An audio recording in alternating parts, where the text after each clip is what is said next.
Betting apps promote చేసే వారికి RTC MD IPS అధికారి సజ్జనార్ వార్నింగ్ ఇచ్చారు. యాప్స్ ప్రమోట్ చేసిన ఎవరిని వదిలిపెట్టేది లేదన్నారు. అటు పబ్లిక్ కూడా అలాంటి ఇన్ఫ్లుయెన్సర్లను అన్ఫాలో చేయాలని సజ్జనార్ సూచించారు. బెట్టింగ్ యాప్స్ తో నష్టపోయిన వారు పోలీసులను ఆశ్రయించాలన్నారు.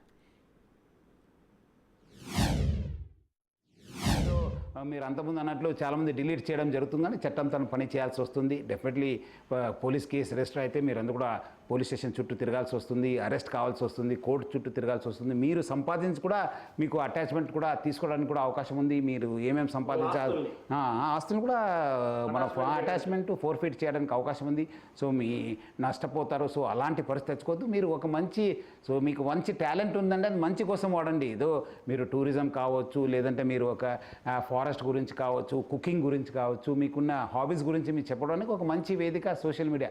బట్ ఎవరో వచ్చి మీకు ప్రలోభ పెట్టి ఇలాంటివి చేస్తారంటే అది కాదు. సో మీరు ఎక్కడైనా మీరు మళ్ళీ చట్టం తన పని చేయాల్సి వస్తుంది. చట్టం మళ్ళీ ఏ రోజు కూడా వదలదు. మీరు డెఫినెట్లీ చట్టం తన పని చేసి మీకు అది there is no one above the law. So ఎవరు కూడా ఇలాంటి జోలికి పోవద్దని చెప్పి అందరికీ కోరుతున్నాను. ప్రజలను కూడా కోరుతున్నాను, డబ్బులు ఊరికే రావు. మీరు అందరూ కూడా కష్టపడితేనే డబ్బులు వస్తావు. చాలా వేలాది సంవత్సరం నుంచి చాలామంది చేసుకుంటూ వచ్చినారు. ఇట్లా మీరు చేస్తే మనకు చాలా డబ్బులు వస్తుందని చెప్పి ఇప్పుడు మనకి ఇంకా ఈ టెక్నాలజీ పెరగడంతో ఇంకా మోసం చేయడానికి మంచి ఎక్కువ అవకాశం దొరికింది ఫ్రాడ్స్టర్స్కి. మీరందరూ కూడా అర్థం చేసుకోవాలి, డబ్బులు ఊరికే రావు.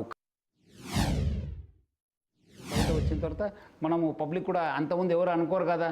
చాలామంది ఈ కేసులు కూడా ఇంకోటి ఏం గమ్మత్ అంటే చాలామంది నష్టపోయానని చెప్పి బయట రావడానికి కూడా ఇష్టపడరు.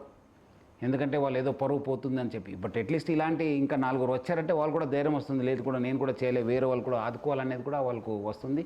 వాళ్ళు కూడా మంచి జరుగుతుంది, సమాజానికి కూడా మంచి జరుగుతుంది, మనకు కూడా మంచి ఒక కేసు వచ్చిన తర్వాత ఇన్వెస్టిగేట్ చేయడానికి కూడా ఒక మంచి అవకాశం ఉంటుంది.